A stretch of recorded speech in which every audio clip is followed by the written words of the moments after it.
Hello, এটা আজাদ মুস্তফা ভাইয়ের office. ঘটনাক্রমে আজকে আমরা দুই ভাই একসাথে হয়েছি। কিরকম হয়েছি? আজকে তো কয় তারিখ? 22 তারিখ। 22 জুন বিকেল 6টা মানে PM।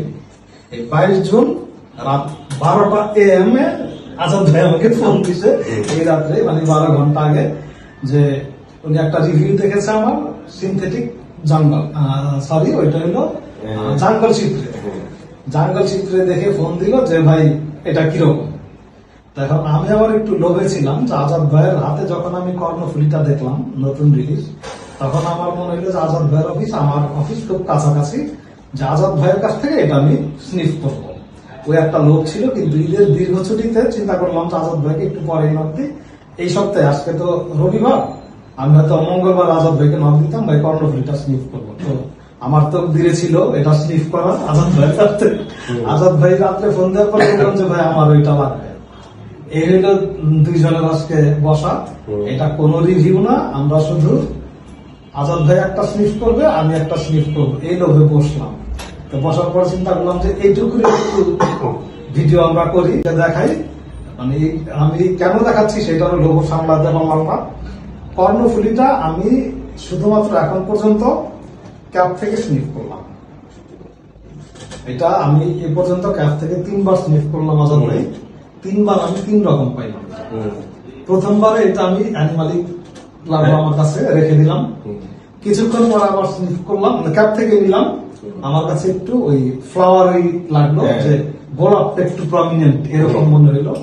এর পরের বার আবার যখন স্নিফ করলাম একটু স্পাইসি মনে হইলো। তো 3বার এটা আমি এখনো স্নিফ করি না, এভাবে রাখলাম। তো আজাদ ভাই আমাকে একটা প্রস্তাব দিল যে আপনি এটা নিয়ে যান, রিভিউ করেন। যেহেতু আজাদ ভাই এই প্রস্তাবটা দিল, সেজন্য আমি এটা আজকে স্নিফ করলাম না, এটা আমি আমার মন মতো তো এখন আপনি বলেন তো, এটা তো একটা কর্ণফুলী তো আমাদের বাঙালি ঐতিহ্যের সাথে একটা জনপদের গুরুত্বপূর্ণ অংশ, সেইটাকেই হয়তো থিম করে এটা করা। আপনারা চিটাঙে, আপনি নিজের চিটাঙের মানুষ, আপনার কাছ থেকে আগে কর্ণফুলী নিয়ে একটু শুনি। কর্ণফুলী নিয়ে কি বলবো? হ্যাঁ, কিন্তু আমার কাছে আমি যে বানাইছে সেটা আপনার যার মাধ্যমে আমি পাইছি তার কথা নাম হলো রাশেদ চৌধুরী, তারপর আছে রায়হান ভাই, সাইফুল ভাই আছে।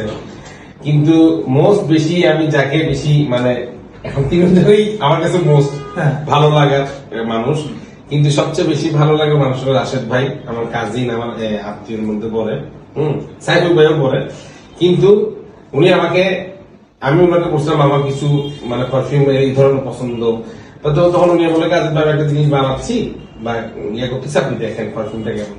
তখন ফার্স্ট উনি আমাকে বলছে জিনিসটা আসছে, আপনি কালেক্ট করেন। ঈদের দিনেই আমি সাথে সাথে যে কালেক্ট করছি, সেই দিনে আমি পারফিউমটা মারছি, আমার কাছে এত ভালো লাগছে আমি এটা কালেক্ট আরেকটা করে রাখছি।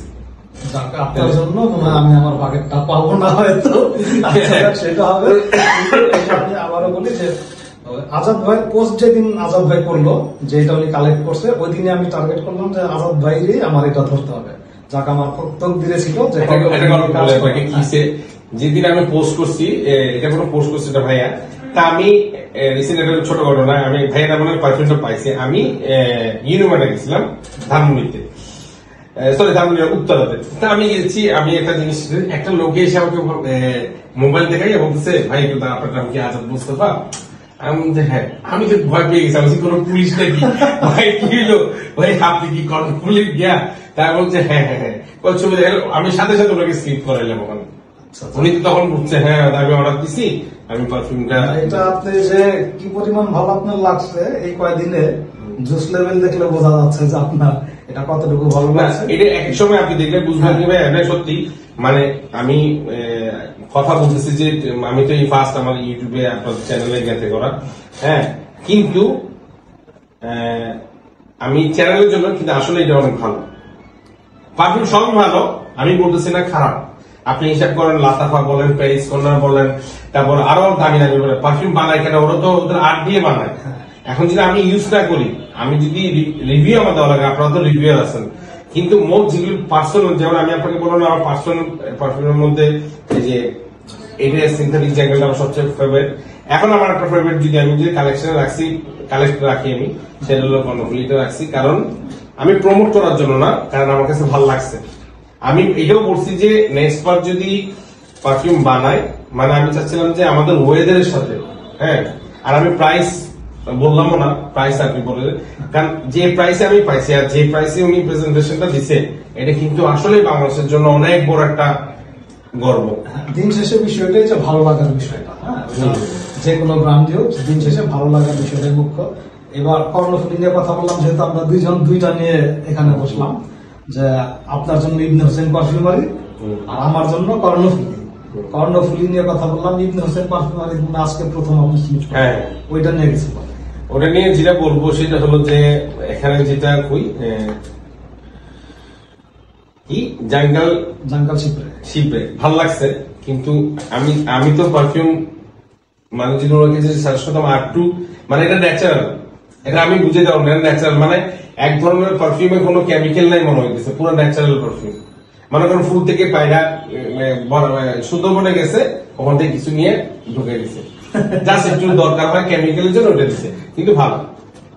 কিন্তু আমাদের বাংলাদেশের ওয়েদার জন্য আমার ক্ষেত্রে যদি এসি থাকি, যদি যেমন এখন ওয়েদার আছে এসি, তাহলে যদি গরমে মারি তাহলে মনে করেন আমি নিতে পারবো না, বা আমার সমস্যা, যারা নিতে পারে তারা অবশ্যই এটা ভালো লাগবে। কিন্তু হ্যাঁ, চারোটাই ভালো, আমার কাছে বেস্ট লাগছে।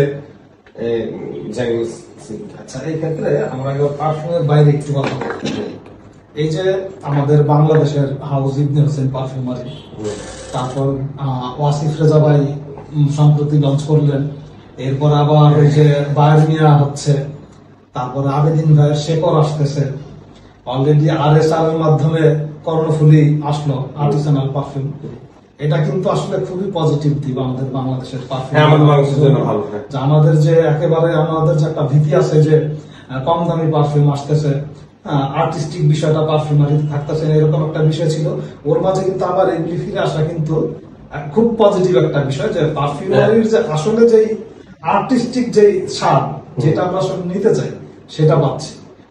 আমি এটা পজিটিভলি দেখি, আপনি কিভাবে দেখেন? আমি পজিটিভ দেখি, কারণ ভালো ভালো জিনিস আসছে। কিন্তু আমি একটা জিনিস বলবো যে কিছু আর্টিসান পারফিউম, যেমন এই যে বললেন না RSR বিয়ে করতেছে, শেকর আসতেছে, কিন্তু আমার দেখতে হবে যে আমার টাকা আছে বলে যে কিনতে হবে এমন কোনো কথা না, কিন্তু প্রাইসও কিন্তু ডিপেন্ড করে।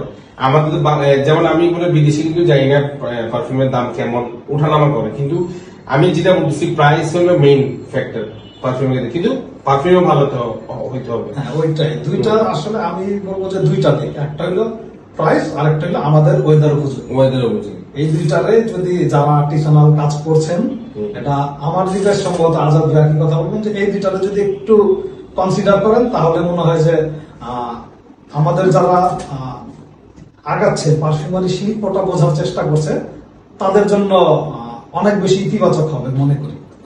আর ওয়াসিফের কথা বললেন, যে ওয়াসিফ রেসা যে বের করলো রোসেন, আমি যে স্লিপ করি নেই, করবো ইনশাল্লাহ। কিন্তু ওর ক্ষেত্রে আমি দেখছি, তো ওকে তো দেখে আসতেছি, ও তো মানে মাস্টার, এগুলোর একটা ধরনের গুরু, আমার গুরু। আমি নিলে কালেক্টর, ও তো পারফিউম বানাই। ও যে আরেকটা জিনিস আমি অবাক হয়েছে, ও তো এখানে বানাইছে, কারণ হেল্প নেই, এটাই আমাদের গর্ব। ওইটাই বললাম যে আস্তে আস্তে এই দিকটা জাগাচ্ছে, এটা আসলে খুব ভালো লাগে দেখতে। তো এখন ভালো লাগার পিছনে যেটা ভয়টা কাজ করে, যে অনেক সময় কালেক্ট করতে পারি না, ইস্যু তো একটাই। ওই দিকটা যদি ওনারা একটু কনসিডার করেন, তাহলে মনে হয়। আর আমরা সবসময় যারা আমি বলবো যেটা, আমরা যারা পারফিউম বানাচ্ছে তাদের কাছে রিকোয়েস্ট করবো যে আমি আর আপনি মিলে স্যাম্পল রেখেন ভাই, স্যাম্পল রেখেন, যেন মাঝে মাঝে আমি নিতে পারি, কেউ আছে নিতে পারতেছে না, তাদের জন্য আমি উদার দিকে দিচ্ছি যে ভাই নেন, আপনি মেনেন, কেউ তো দিবে না, কে কার পারফিউম করতে দেয়। স্যাম্পল থাকলে মানে স্যাম্পল কি। আবার একটা জিনিস খেয়াল করে দেখবেন, কোন পারফিউম যদি ডিকেন করে যদি কাউকে দেন, ওই স্প্রেটা কিন্তু সেরকম পারফিউমলি থাকে না, কারণ যখন স্প্রে করেন ওখানে যে ঘ্রাণটা আছে, যে নব থেকে বের হয়েছে, ওটা কিন্তু চলে যায় যতই আপনি মারেন। তারপর কিছু তো থাকে না, মানে যেটা বললেন যে স্যাম্পলটা জরুরি। ঠিক আছে, তাহলে আজাদ ভাইয়ের সঙ্গে আমি আরো অনেকক্ষণ আড্ডা দিব, আর অনেক বিষয় নিয়ে কথা বলবো। এইটুকু যেহেতু আমরা দুজন একসাথে বসলাম, তো রিভিউটা বাদ আমরা রিভিউর বাইরে কিছু কথা বললাম। তো এখানে তো এখানে আজকে শেষ করি আমরা। আর আজাদ ভাইকে কৃতজ্ঞতা যে আমাকে কর্ণফুলি বোতলটা দিয়েছে রিভিউ করার জন্য। তো আমি একটু কথা বলি যে আমি কিভাবে রিভিউ করি। এই কর্ণফুলি নিয়ে যদি বলি যে কর্ণফুলি বোতল, এই পারফিউমটা যিনি থিমটা দিয়েছেন, যিনি বানিয়েছেন, কেউ কিন্তু 5 মিনিট 10 মিনিটে কাজটা করেন, দীর্ঘ একটা সময় নিয়ে করেছেন। তো এটা নিয়ে আমি যখন রিভিউ করব তখন আমার ওই সময়টা একটু দিতে হবে, ওই শিল্পটা বুঝতে হবে। এই জন্য রিভিউ করতে আমার একটু সময় লাগে। আমি এটা নিব, দিনে একটু স্নিফ করবো, রাত্রে স্নিফ করবো, এরপর এর গল্পটা আমি খুঁজে বের করবো, যেটা সাধারণত আর্টিসানাল পারফিউমারিতে হয়। প্রত্যেকটা পারফিউমের পিছনে একটা গল্প থাকে, একটা থিম থাকে, ওইটাকে ধরার চেষ্টা করব। এরপরে আমি চেষ্টা করব রিভিউটা করার জন্য, বাকিটা আল্লাহ ভরসা। আর আমিও মানে একটা ফানি কথা বলি, যদি পারেন যখন আপনি চেষ্টা করবেন মানে চিটাকে যে কন্ডগুলির সামনে যে যদি রিভিউটা দিতে পারেন তাহলে আরো বেশি আমি উপকৃত হবো, বুঝছেন? আচ্ছা আজাদ ভাই যেটা বললেন, আমি আমার সর্বোচ্চ চেষ্টা করবো। আর আরেকটা কথা এটাকে বলে রাখি, এটার ভিতরে আমার যত ভুল হবে ওইটা অনিচ্ছাকৃত ভুলগুলি রাশেদ ভাই, সাইফি ভাই, রায়হান ভাই 3 জন আমার ভুলটা ধরিয়ে দিবেন যে ভাই এটা ভুল ছিল, পরবর্তীতে এটা ঠিক করে দিবেন। শিখলাম আমি নতুন কিছু। ঠিক আছে, তাহলে ধন্যবাদ।